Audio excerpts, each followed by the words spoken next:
E aí, pessoal, boas-vindas à nossa análise de hoje. Vamos dar um mergulho profundo e com muita energia num dos maiores desafios do Brasil atual, a nossa educação. Já faz uns 5 anos desde o começo da pandemia, né? E o sistema educacional brasileiro ainda está lidando com os reflexos pesados disso.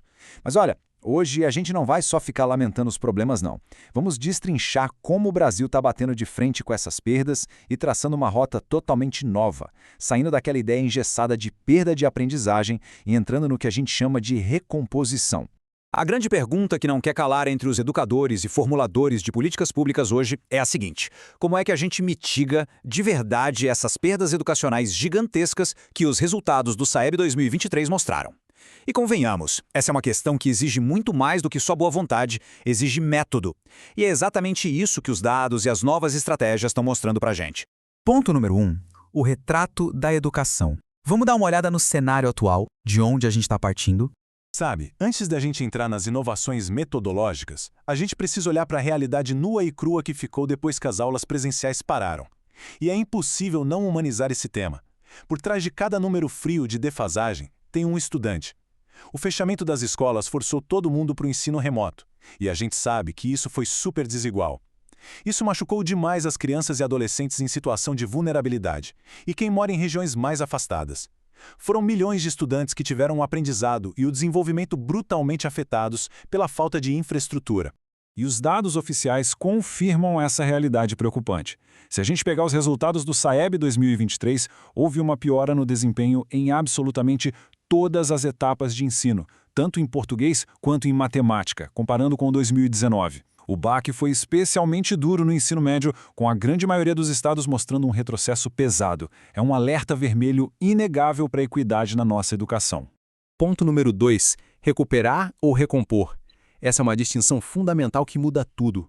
Agora, o que é realmente interessante sobre isso é o seguinte: diante de um buraco tão estrutural, o reforço escolar padrão e aquela recuperação que todo mundo conhece simplesmente não dão conta do recado. Tem uma linha bem clara dividindo dois conceitos que o pessoal confunde muito. De um lado, a recuperação. Ela serve para tapar aquele buraco de um conteúdo que o aluno até viu, mas não pegou direito, sabe? É algo bem pontual.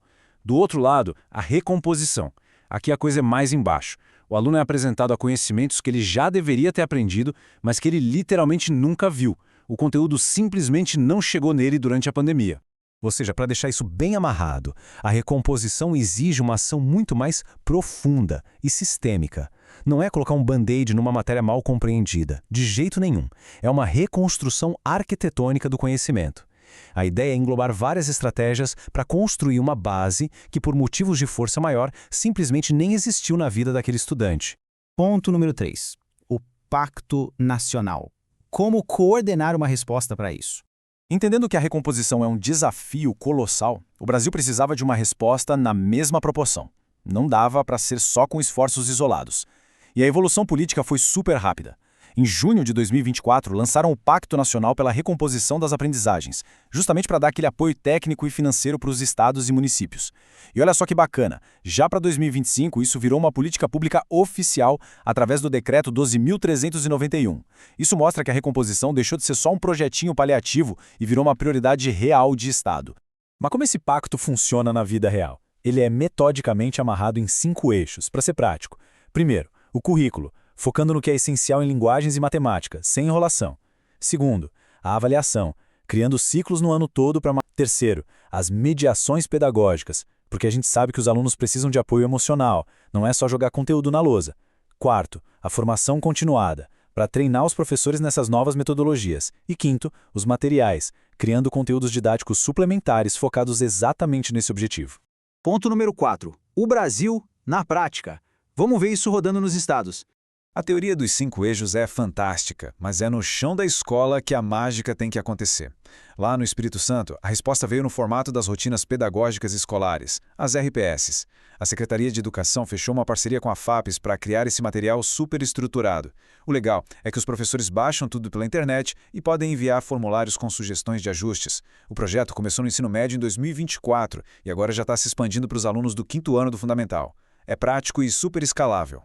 E isso ilustra brilhantemente como não existe uma bala de prata. Cada estado adapta do seu jeito. O Espírito Santo foca forte nas rotinas pedagógicas e puxa os alunos para perto usando jovens acolhedores e grêmios estudantis para monitorar tudo de perto. Já o Piauí vai por outro caminho. A espinha dorsal deles é o intercâmbio de boas práticas, que é uma baita mentoria entre professores. E para os estudantes, eles rodam trilhas formativas junto com o Google, usando uns quizzes super legais para achar onde a galera precisa de mais ajuda, de um jeito interativo. Dando um zoom nessa estratégia do Piauí, tem um fator surpreendente: o peso financeiro. Funciona assim. Os professores com os melhores resultados viram mentores de grupos de uns 20 colegas ali de língua portuguesa e matemática. E o grande lance é que rola bolsa de incentivo para todo mundo, com um extra para os mentores. É um investimento direto no capital humano da educação, garantindo que as melhores práticas se espalhem por toda a rede de ensino toda semana. E nosso ponto número 5, uma estratégia permanente, olhando além da pandemia. A gente chegou num ponto de virada gigantesco no pensamento educacional moderno. Se a recomposição foi criada por conta de uma crise histórica, o valor dela provou ser muito maior. O boletim do Instituto Unibanco resume isso de forma brilhante, dizendo: elas podem ser uma estratégia permanente nas redes de ensino, já que sempre haverá situações que exigirão a recomposição das aprendizagens. Ou seja, colocar isso como um pilar fixo deixa o sistema educacional super ágil. Seja por uma doença prolongada, uma crise local ou só diferentes ritmos de aprendizado, o sistema deixa de ser engessado e passa a estar pronto para recompor o conhecimento na hora. O que deixa a gente com aquela provocação final?